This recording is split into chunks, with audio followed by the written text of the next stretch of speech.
Mateo incluye los nombres de 5 mujeres junto al de todos los hombres. Leamos. Paciencia, hermanos, 17 versículos y solamente vamos a leer nombres. Dice, libro de la genealogía de Jesucristo, hijo de David, hijo de Abraham. Abraham engendró a Isaac, Isaac a Jacob, y Jacob a Judá y a sus hermanos. Judá engendró de Tamar a Fares y a Sara, Fares a Esrom y Esrom a Aram. Aram engendró a Aminadab, Aminadab a Naasón y Naasón a Salmón. Salmón engendró de Rahab a Booz, Booz engendró de Rut a Obed y Obed a Isaí. Isaí engendró al rey David y el rey David engendró a Salomón, de la que fue mujer de Urías. Salomón engendró a Roboam, Roboam a Abías y Abías a Asa. Asa engendró a Josafat, Josafat a Joram y Joram a Usías. Usías engendró a Jotam, Jotam a Acaz y Acaz a Ezequías. Ezequías engendró a Manasés, Manasés a Amón y Amón a Josías. Josías engendró a Jeconías y a sus hermanos en el tiempo de la deportación a Babilonia. Después de la deportación a Babilonia, Jeconías engendró a Salatiel y Salatiel a Zorobabel. Zorobabel engendró a Abiud, Abiud a Eliaquim y Eliaquim a Azor. Azor engendró a Sadoc, Sadoc a Aquim y Aquim a Eliud. Eliud engendró a Eleazar, Eleazar a Matán, Matán a Jacob, y Jacob engendró a José, marido de María, de la cual nació Jesús, llamado el Cristo. De manera que todas las generaciones, desde Abraham hasta David, son 14. Desde David hasta la deportación a Babilonia, 14. Y desde la deportación a Babilonia hasta Cristo, 14. Lo normal, hermanos,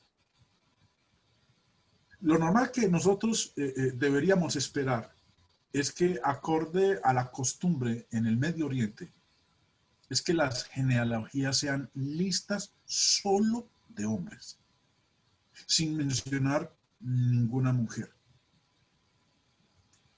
Si usted se ha dado la tarea de leer también la genealogía de Lucas, Lucas capítulo 3,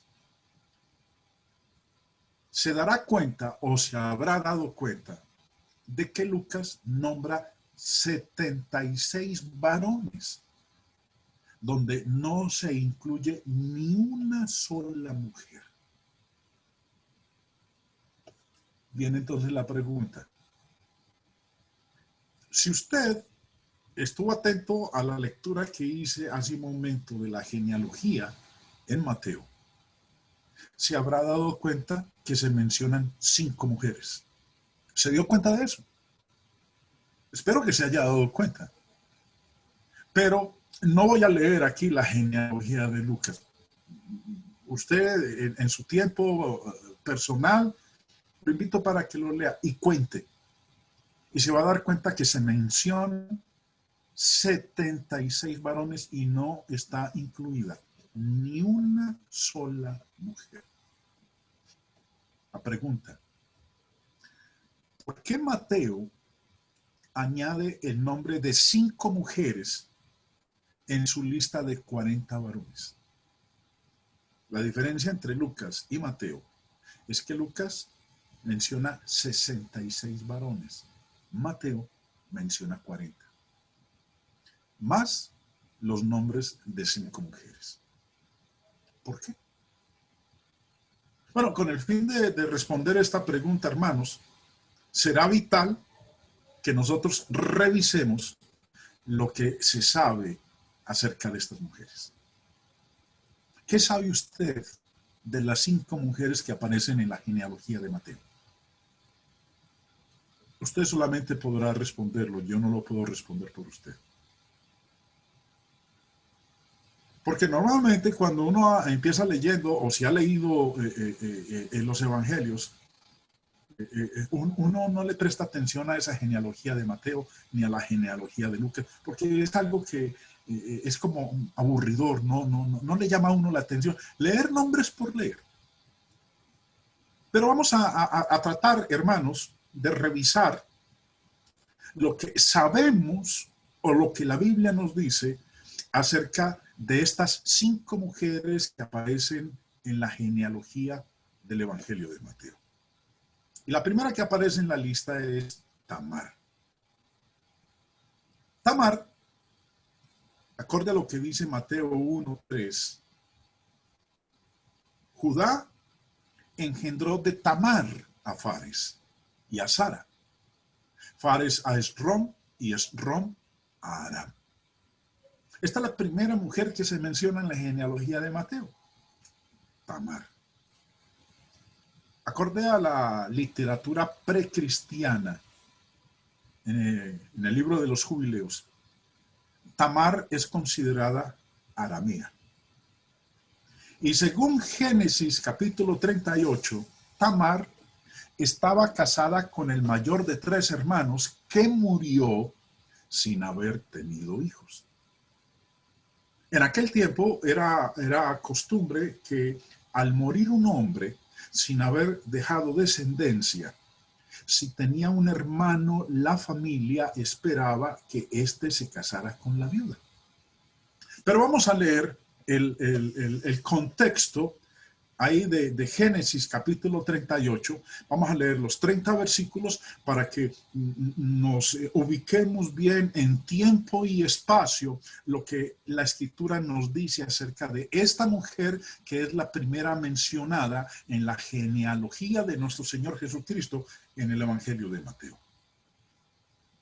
Aconteció en aquel tiempo que Judá se apartó de sus hermanos y se fue a un varón adulamita que se llamaba Hira.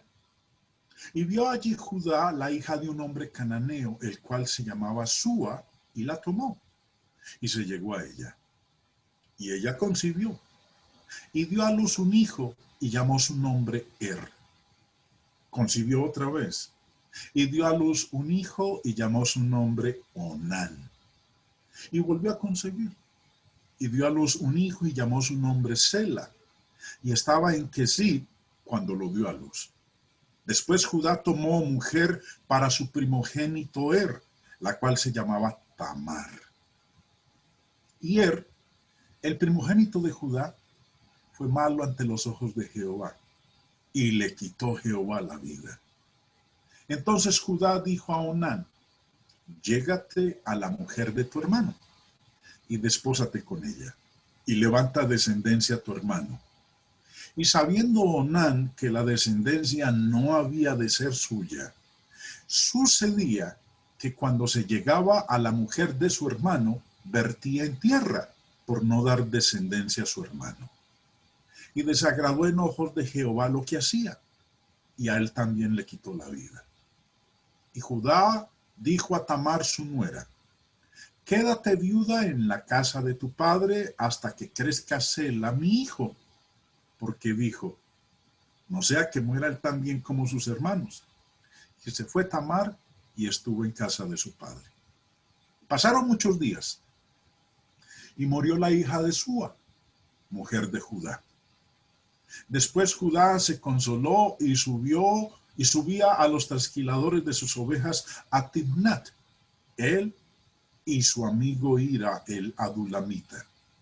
Y fue dado aviso a Tamar diciendo: he aquí tu suegro sube a Timnat a trasquilar sus ovejas.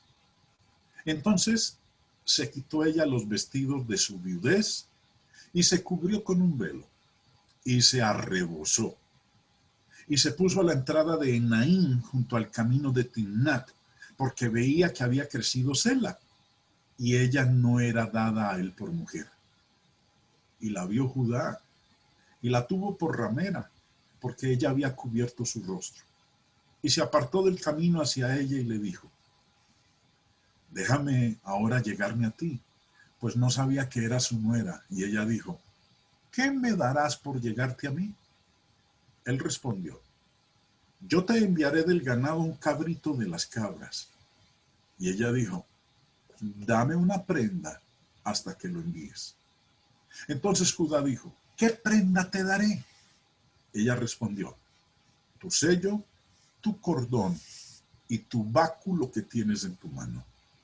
Y él se los dio y se llegó a ella y ella concibió de él. Luego se levantó y se fue y se quitó el velo de sobre sí y se vistió las ropas de su viudez. Y Judá envió el cabrito de las cabras por medio de su amigo el adulamita, para que éste recibiese la prenda de la mujer, pero no la halló. Y preguntó a los hombres de aquel lugar diciendo, ¿dónde está la ramera de Enaim junto al camino? Y ellos le dijeron, no ha estado aquí ramera alguna. Entonces él se volvió a Judá y dijo, no la he hallado. Y también los hombres del lugar dijeron, aquí no ha estado ramera. Y Judá dijo, tómeselo para sí, para que no seamos menospreciados. He aquí yo he enviado este cabrito y tú no la hallaste. Sucedió que al cabo de unos 3 meses fue dado aviso a Judá diciendo, Tamar tu nuera ha fornicado, y ciertamente está encinta a causa de las fornicaciones. Y Judá dijo, sacadla y sea quemada. Pero ella, cuando la sacaban, envió a decir a su suegro, del varón cuyas son estas cosas, estoy encinta. También dijo, mira ahora de quién son estas cosas, el sello, el cordón y el báculo. Entonces Judá los reconoció y dijo, más justa es ella que yo, por cuanto no la he dado a Sela mi hijo, y nunca más la conoció. Y aconteció que al tiempo de dar a luz, he aquí había gemelos en su seno. Sucedió cuando daba a luz que sacó la mano del uno, y la partera tomó y ató a su mano un hilo de grana diciendo, este salió primero. Pero volviendo él a meter la mano, he aquí salió su hermano. Y ella dijo, ¿qué brecha te has abierto? Y llamó su nombre Fares. Después salió su hermano, el que tenía en su mano el lino de grana, y llamó su nombre Sara. Según lo que acabamos nosotros de leer aquí, hermanos, Tamar estaba casada con el mayor de 3 hermanos. Y como vimos en la lectura, murió sin haber tenido hijos. En aquel tiempo era costumbre que al morir un hombre sin haber dejado descendencia, si tenía un hermano, la familia esperaba que éste se casara con la viuda. Por eso, en el verso 11, leemos que su suegro, Judá, le había dicho, quédate viuda en casa de tu padre, hasta que crezca Sela mi hijo, porque dijo, no sea que muera él también como sus hermanos, y se fue Tamar y estuvo en casa de su padre. Esta práctica de el hermano de aquel que había fallecido sin haber tenido descendencia se conoce como matrimonio por levirato. Y así se describe en Deuteronomio capítulo 25. Además, leámoslo para que si usted no lo sabe o si lo sabía, pues recordémoslo. Dice, cuando hermanos habitaren juntos y muriere alguno de ellos y no tuviere hijo, la mujer del muerto no se casará fuera con hombre extraño. Su cuñado se llegará a ella y la tomará por su mujer y hará con ella parentesco. Y el primogénito que ella diere a luz sucederá en el nombre de su hermano muerto, para que el nombre de éste no sea borrado de Israel. Y si el hombre no quisiere tomar a su cuñada, irá entonces su cuñada a la puerta a los ancianos y dirá, mi cuñado no quiere suscitar nombre en Israel a su hermano, no quiere emparentar conmigo. Entonces los ancianos de aquella ciudad lo harán venir y hablarán con él, y si él se levantare y dijere, no quiero tomarla, se acercará entonces su cuñada a él delante de los ancianos y le quitará el calzado del pie y le escupirá en el rostro y hablará y dirá, así será hecho al varón que no quiere edificar la casa de su hermano. Y se le dará este nombre en Israel, la casa del descalzado. Cualquier hijo nacido de esta viuda sería educado para heredar el patrimonio del primer marido que había fallecido. Esta forma de casamiento también se ocupaba del mantenimiento y de la protección de la viuda. Tamar estaba debidamente casada con el segundo hermano que también murió, como lo leímos ahorita en el capítulo 38. Y que murió en circunstancias desafortunadas. Como el tercer hermano era demasiado joven para contraer matrimonio, Judá, el suegro, prometió a Tamar, como leímos en el versículo 11 de Génesis 38, le prometió a Tamar que la familia la casaría con el tercer hermano tan pronto como fuera adulto. Recuerda ahí lo que decía el texto. Judá dijo a Tamar, a su nuera, quédate viuda en casa de tu padre hasta que crezca Sela, mi hijo. Cuando se convirtiera en adulto, entonces, ella podría casarse con el tercer hijo de Judá, con Sela. ¿Qué ocurrió? Tamar esperó y esperó. El tercer hijo creció, pero no se cumplió la promesa. Entonces Tamar ideó un plan muy atrevido. Había oído que su suegro tenía que viajar por cierto camino a una hora concreta del día. Se disfrazó de prostituta, se cubrió el rostro y se sentó en la ofrenda por la que Judá, su suegro, debía pasar. ¿Cómo se esperaba? Él apareció y se acercó a ella y le dijo, déjame llegarme a ti. Devolviéndonos en la lectura, recordemos, dice que después de ello, sucedió al cabo de unos 3 meses, fue dado aviso a Judá diciendo, Tamar, tu nuera, ha fornicado, y ciertamente está encinta a causa de las fornicaciones. Y Judá dijo, sacadla y sea quemada. Pero antes de eso, antes de continuar aquí con la lectura, retrocedamos un poquito. Cuando Judá, sin saber que era su nuera, porque estaba disfrazada de prostituta, le dijo, déjame llegarme a ti. Y ella le preguntó qué estaba dispuesto a pagar por ello. Y él le ofreció una cabra. Ella aceptó. Y también pidió su sello y su báculo en prenda de que no faltaría a su promesa. Él asintió, entonces se acostó con ella. Dejó las prendas acordadas, siguió su camino, sin imaginar por un momento quién era ella. Al volver a casa, le envió la cabra, pero nadie pudo encontrar a la prostituta del camino. Con el tiempo, se vio que Tamar estaba embarazada y la noticia sobre su estado llegó a oídos de su suegro, de Judá, que es donde estamos leyendo nosotros aquí en el versículo 24. Y cuando la sacaban para ejecutarla, porque Judá dijo, sacadla y sea quemada.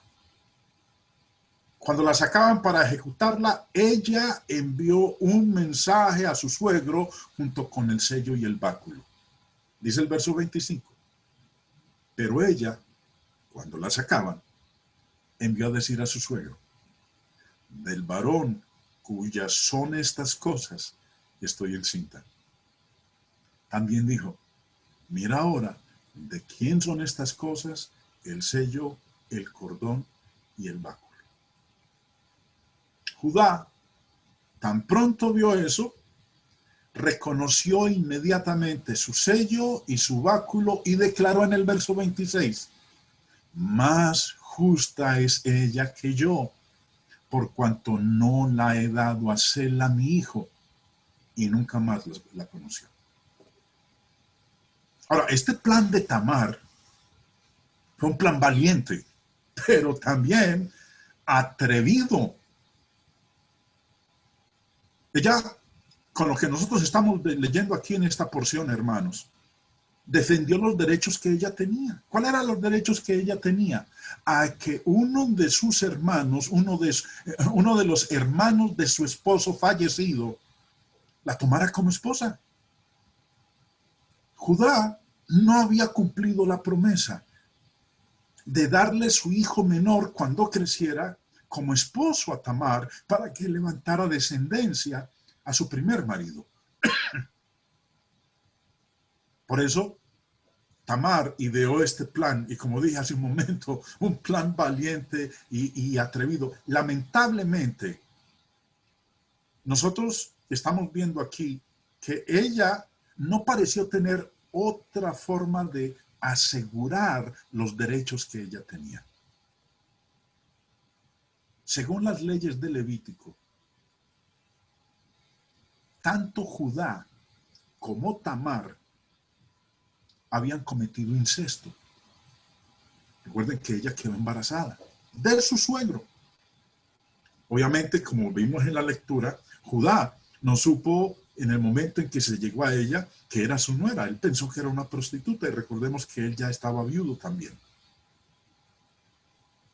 Según las leyes de Levítico, tanto Judá como Tamar habían cometido incesto y debían haber sido apedreados. Levítico 20:12 dice, si alguno durmiere con su nuera, ambos han de morir.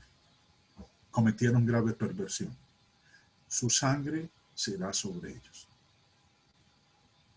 Esta historia que nosotros acabamos de leer, hermanos, en Génesis capítulo 38, presenta a una mujer gentil, valiente, decidida a adquirir sus derechos, aunque se viera obligada a utilizar un método irregular. ¿Y qué método tan irregular el que ella utilizó? Lo sorprendente, hermanos, es que Tamar se la nombre como antepasada de Jesús. Mateo 1, lo leímos ahorita en la genealogía. Es mencionada en la lista genealógica, en el árbol genealógico de nuestro Señor Jesucristo. Ella es mencionada ahí como antepasado de Jesús. Como dije hace un momento, lo que ella hizo para su época, en el entorno cultural de ese entonces, fue una acción arriesgada y valiente, so pena de muerte. La segunda mujer que aparece en la lista de las 5 en el Evangelio de Mateo es Rahab, la ramera. Así nos la presenta la Escritura. En el verso 5 de Mateo 1 dice, verso 5, Salmón engendró de Rahab a Booz. Ella es la segunda mujer mencionada en esta genealogía en Mateo capítulo 1. Ella era ciudadana de Jericó cuando los israelitas conquistaron la ciudad bajo el mando de Josué. Y la historia de ella es algo increíble. Profundizar en lo que la Escritura nos dice acerca de esta mujer es algo que debería producir en nosotros aceleración en el corazón y también bastante sorpresa. Ustedes, la mayoría de nosotros conocemos la historia de Jericó. La primera ciudad en ser conquistada por el pueblo de Dios cuando empezaron a entrar en la tierra prometida. Esta mujer tuvo la valentía de salvar a esos espías que fueron enviados para ver cómo era el territorio, cómo eran las ciudades y en particular esta ciudad. Su comportamiento de una heroína.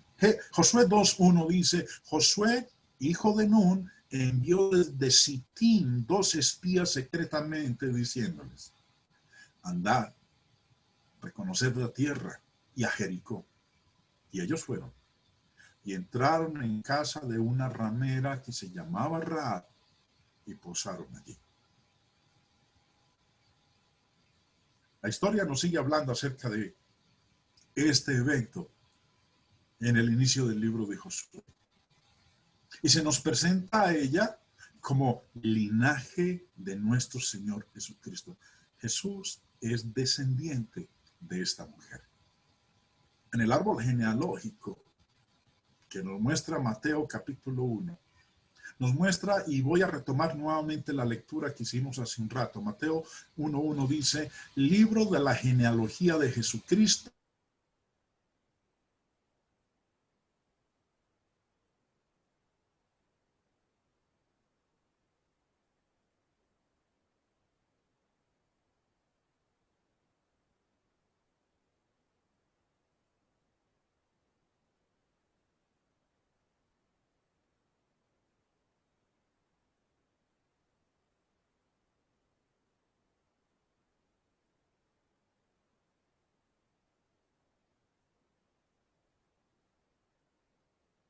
de Rahab a vos.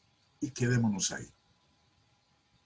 Vemos entonces, hermanos, aquí cómo es el orden genealógico, cómo es que se va desarrollando este árbol genealógico de nuestro Señor Jesucristo.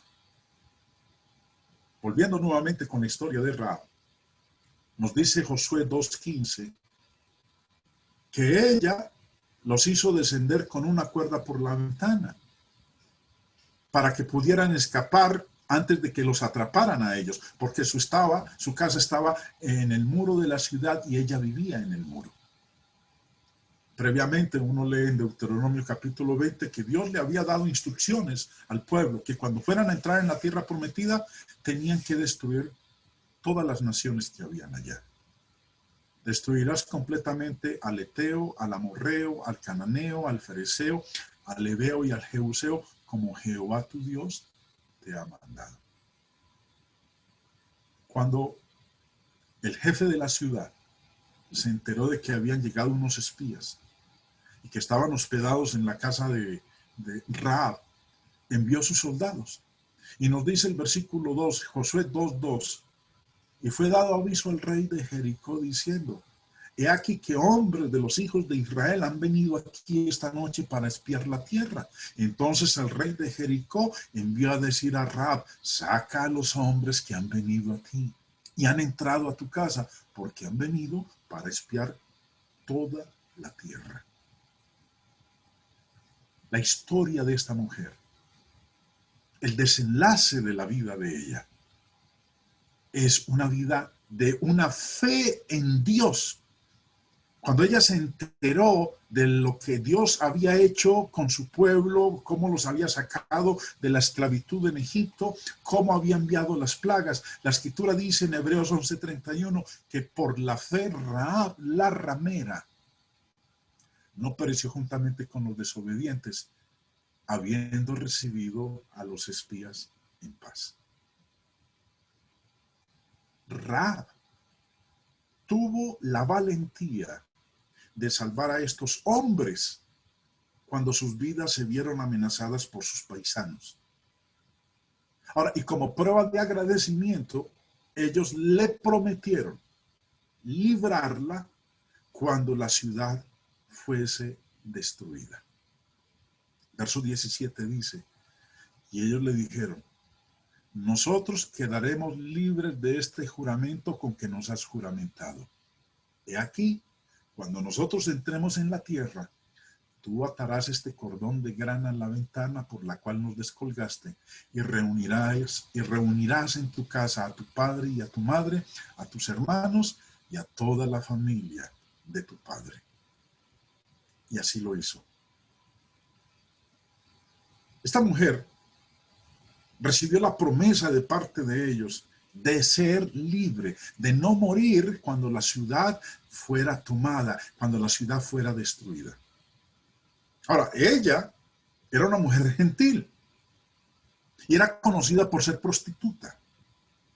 Sin embargo, comprendió de alguna manera que el Dios de los israelitas era el único Dios verdadero y decidió servirle solo a él. Este descubrimiento la llevó a hacer una decisión de fe increíble que le exigió arriesgar su vida. Se basó en su nueva fe y actuó en contra de su comunidad, en contra de sus dioses y en contra de sus líderes. Ella, nos dice Josué capítulo 6, verso 25, Josué salvó la vida a Rahab la ramera y a la casa de su padre y a todo lo que ella tenía. Y habitó ella entre los israelitas hasta hoy, por cuanto escondió a los mensajeros que Josué había enviado a reconocer a Jericó. Ella también aparece, hermanos, en la genealogía de nuestro Señor Jesucristo. En este caso, la historia presenta a una mujer gentil inmoral que se reformó y tuvo una fe valiente. ¿Qué deberíamos aprender de la vida de esta mujer de Rahab? Que su vida es una señal de fe. Volvamos a leer el texto de Hebreos 11. Por fe, Rahab la ramera no pereció juntamente con los desobedientes, habiendo recibido a los espías en paz. Y lo otro que debemos aprender de la vida de esta mujer, de esta prostituta, es que nuestro pasado no determina nuestro futuro. Volviendo a leer en Josué 6:25 dice, y habitó ella entre los israelitas hasta hoy, por cuanto escondió a los mensajeros que Josué había enviado a reconocer a Jericó.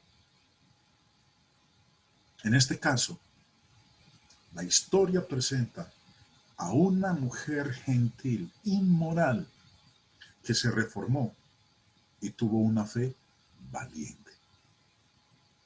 La tercera mujer en la lista de Mateo capítulo 1 es Ruth, la moabita. Dice el versículo 5, Salmón engendró de Rahab a Booz, Booz engendró de Ruth a Obed. Una familia hebrea de Belén que tenía 2 hijos se mudó a Moab. Estoy contando la historia, hermanos, para no leer el capítulo. Se mudaron a Moab, donde estos hijos se casaron con mujeres moabitas. Después de algún tiempo, murió el padre y también los 2 hijos.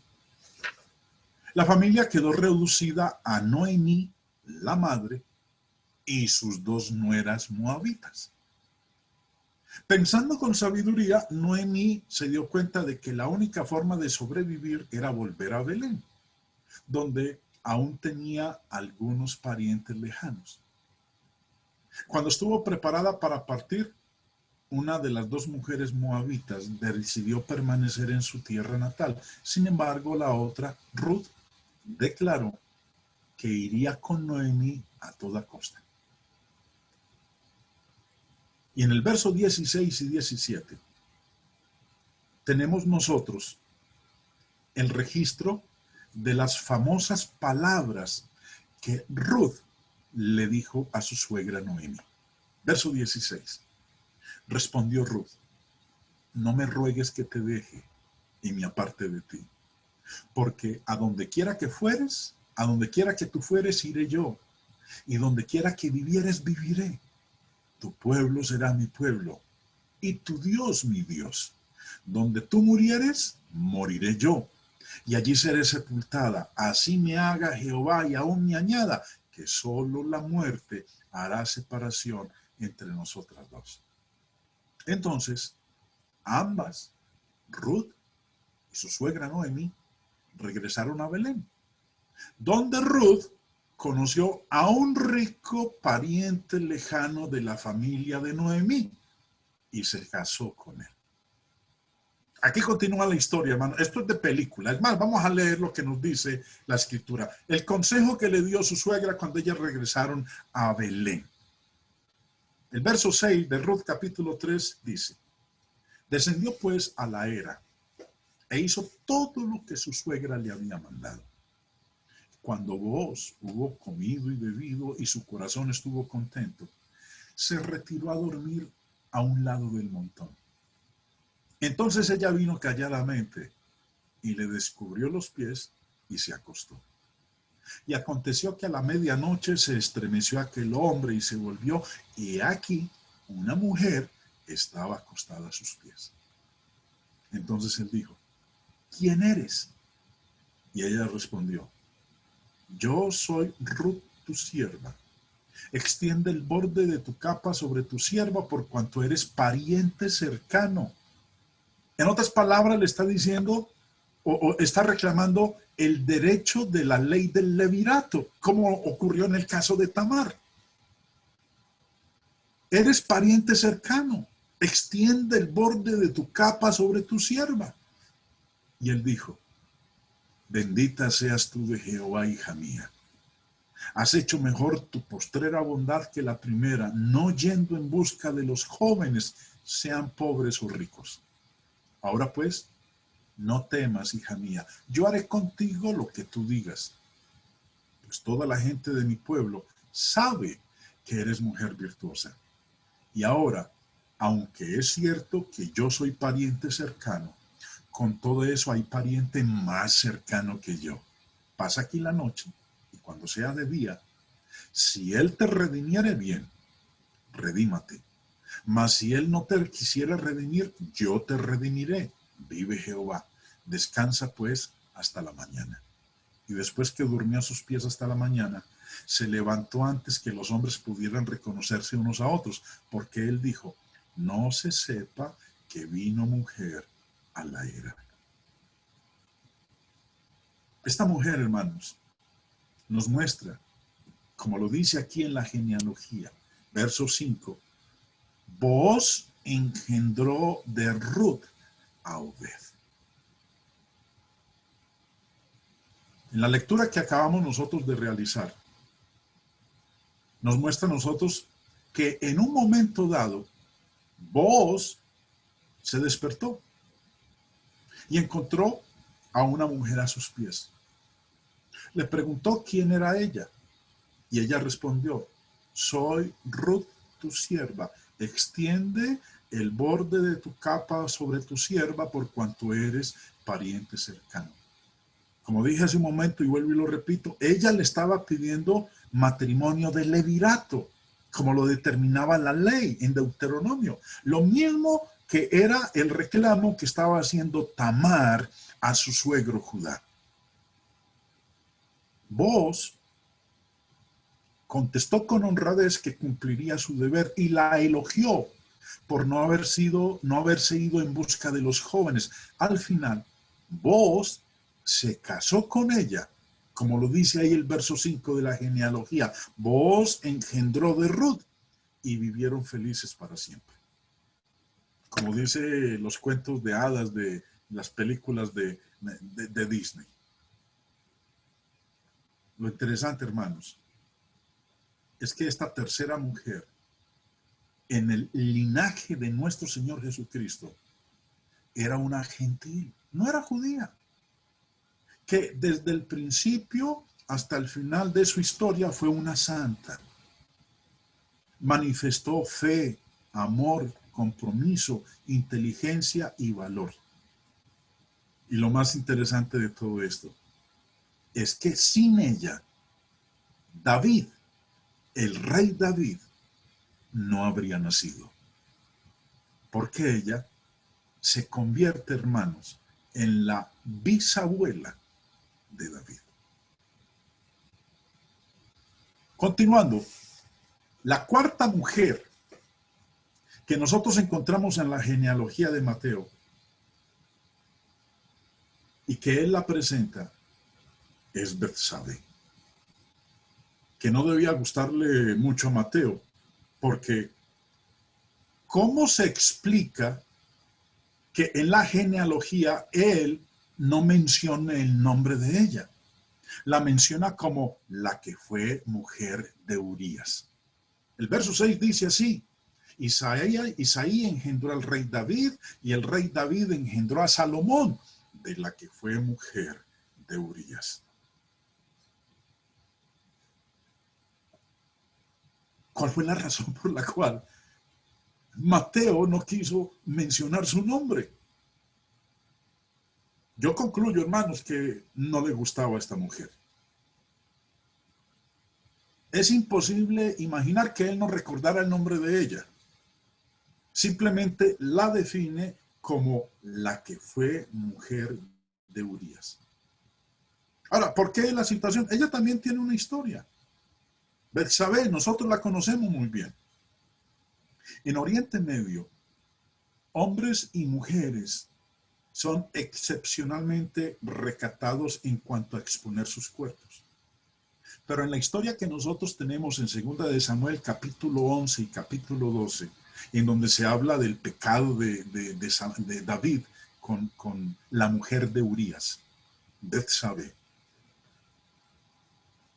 nos habla a nosotros los detalles de todo ese evento que llevó al adulterio, al asesinato, al pecado que cometió David con esta mujer. Ninguna mujer respetable, cualquiera que sea su cultura, haría una cosa semejante a la que hizo esta mujer. Recuerden que la historia nos narra ahí en 2 de Samuel 11, que un día ella decidió bañarse frente a una ventana abierta que daba al palacio. Daba al palacio. ¿Y quién vivía en el palacio? El rey David. Ella sabía muy bien lo que estaba haciendo y no era ninguna necia. Y el plan que ella desarrolló tuvo éxito. El rey se dio cuenta de su presencia y en muy poco tiempo David lo organizó todo para que ella fuese llevada a su palacio. Ella fue, se acostó con él y quedó embarazada. Entonces el rey pasó a la fase de gestión de daños e hizo que mataran al esposo de ella en la batalla, poniéndolo en primera línea. Y tras cometer este acto despreciable, la añadió a su colección de esposas. Aquí es donde aparece entonces el profeta Natán. Natán viene, le presenta una parábola de un hombre que tenía una visita, quiso alimentar su visita, y en lugar de tomar de sus ovejas para atender la visita, fue y se apoderó de la única ovejita que tenía su vecino. Natán le pide cuentas a David por haber violado la ley de Dios de ese modo tan flagrante, y le dice que ese hombre de la parábola que él estaba mencionando era el mismo rey David. 2 de Samuel 12:7. Entonces dijo Natán a David: tú eres aquel hombre. Según la tradición, David escribió el Salmo 51 como respuesta a la aflicción, la angustia, el desespero, el remordimiento por haber cometido ese pecado. El niño, producto de este acto de adulterio, murió, pero les nació un segundo hijo que llamaron Salomón. Pero por citar unos 3 versos del Salmo 51, de la condición de David después de que él reconoce su pecado, dice dentro de sus palabras: ten piedad de mí, oh Dios, conforme a tu misericordia. Dice también en el versículo 3, David estaba hecho pedazos, lo describe todo el Salmo, y él lo expresa de esa manera y dice: porque yo reconozco mis rebeliones y mi pecado está siempre delante de mí. Contra ti solo he pecado y he hecho lo malo delante de tus ojos. Hazme oír gozo y alegría, que se regocijen los huesos que has quebrantado. Yo le invito nada más, hermano, a que lea todo el capítulo 51, en donde se describe la angustia, el desespero de David, cuando él ya reconoce la falta del pecado que él había cometido. Mateo se apresuró a incluir a Salomón, pero al parecer no le gustaba a su madre, de modo que se refiere a ella de manera despectiva, como lo dice ahí el versículo 6 en la genealogía. Y el rey David engendró a Salomón, de la que fue mujer de Urías. No la denomina la esposa de David. Sin embargo, ella es la cuarta mujer que figura en la genealogía de Jesús. Podría darse el caso de que fuera hebrea, pero estaba casada con un gentil, Urías, el eteo.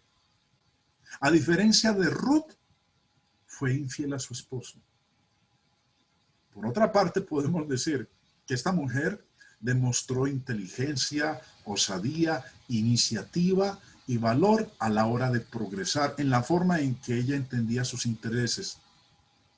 Por tanto, David tuvo una abuela gentil y la madre de Salomón, casada en primeras nupcias con un eteo, también podría haberla sido. Ambas figuran en la genealogía. Tamar, Rahab, Ruth, Besabé.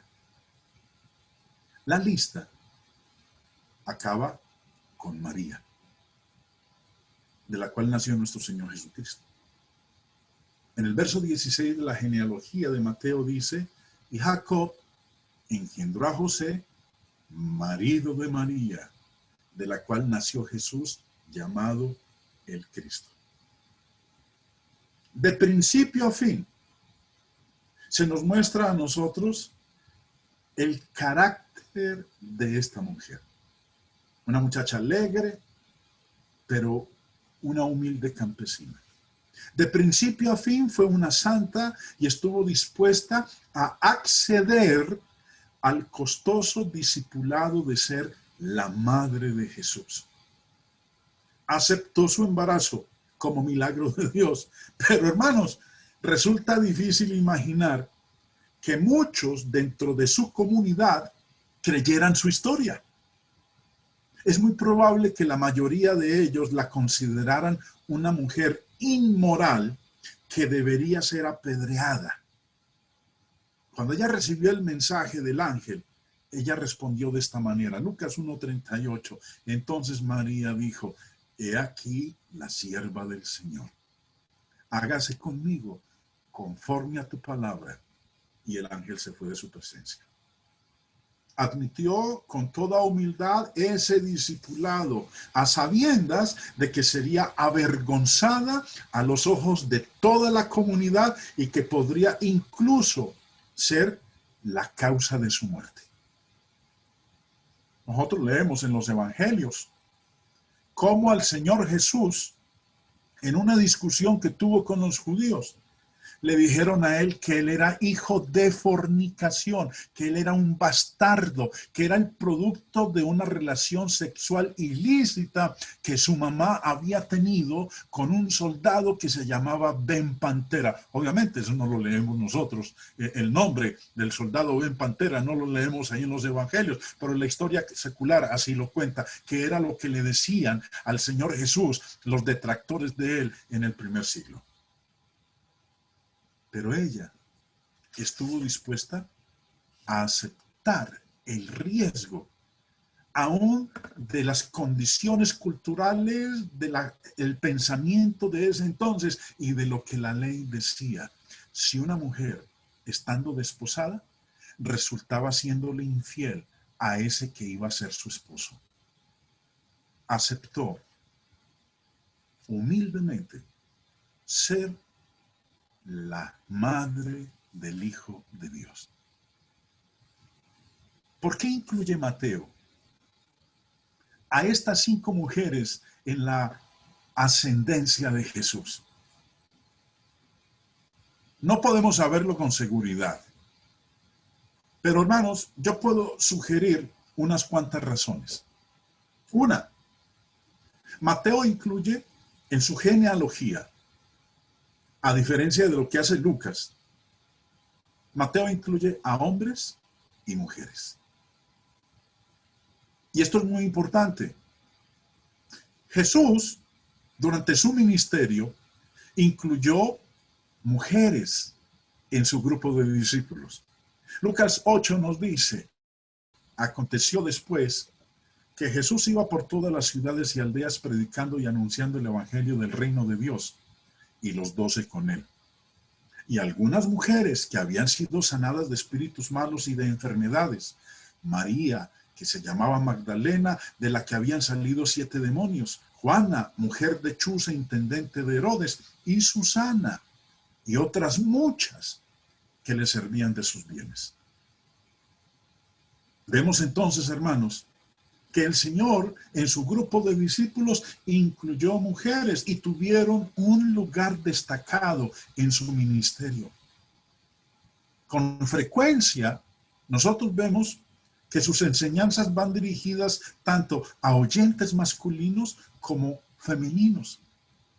Y quizás Mateo las incluyó en su genealogía como señal del nuevo reino de Dios, donde, como dice Pablo en Gálatas 3:28, no hay judío ni griego, no hay esclavo ni libre, no hay varón ni mujer. Otra razón que podría yo mencionar de por qué Mateo incluye a estas 5 mujeres en el árbol genealógico de nuestro Señor y las menciona, es porque él incluye a judíos y gentiles. Si Mateo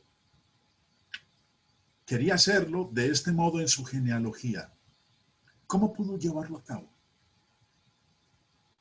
Todos los varones del árbol familiar eran judíos. Y la única forma de incluir a los gentiles al principio de su evangelio, teniendo en mente la gran comisión que figura al final de Mateo capítulo 28, era añadiendo a estas mujeres. Ruth y Rahab eran gentiles. Y la asombrosa presencia de mujeres en un club de hombres, en este caso la genealogía, era algo que tenía que llamarle la atención a cualquier lector u oyente judío del siglo I. Porque en ese entonces la mujer era un 0 a la izquierda. Y tuvo que haber sorprendido a un judío cuando leyera Mateo en su genealogía que mencionara 5 mujeres y 2 de ellas gentiles. Otra tercera razón, hermanos. Mateo incluye mujeres santas y pecadoras. Tamar, la primera mujer, luchó por la justicia y fue llamada justa, a pesar de que ella se acostó con su suegro y quedó embarazada de su suegro. Cometió incesto. Rahab aparece en escena como una prostituta. Betsabé cometió adulterio. Y obviamente no era ninguna mosquita muerta, no era inocente. Ruth es una santa. Y a medida que uno sigue leyendo el libro de Ruth, se da cuenta de ello, porque lleva su nombre. Finalmente, la santidad de María cierra el relato de la genealogía. Estas 5 mujeres, hermanos, de las cuales estamos nosotros leyendo en esta exposición, demuestran inteligencia, osadía, valor. Es lo que vemos en cada una de ellas, habiéndonos remitido a las secciones en el Antiguo Testamento que las mencionan. Y vemos entonces cómo era su conducta. No eran, hermanos, mujeres sin ningún tipo de expectativas en la vida. Eran inteligentes. Nada más miremos lo que hicieron. Y las mujeres mostraron iniciativa. Estas mujeres mostraron iniciativa o jugaron un papel importante en el plan de Dios y fueron consideradas el instrumento de la providencia de Dios o de su Espíritu Santo. Con una lista semejante, Mateo, hermanos, nos da pistas sobre los distintos tipos de personas que el Mesías vino a salvar. Iba a ser el salvador de mujeres y de hombres que eran santos y pecadores, judíos y gentiles. Esta genealogía de Mateo 1 es exhaustiva y muchos de nosotros podemos contemplar las historias de estas personas y vernos reflejados en cada una de ellas. Tanto nosotros, si entramos a analizar el caso de José, o las mujeres, considerando estas 5 que son expuestas en esta genealogía. Quiero invitarles, hermanos, para que visiten mi canal en YouTube y pronto, nuevamente mi página, El Ancla del Evangelio.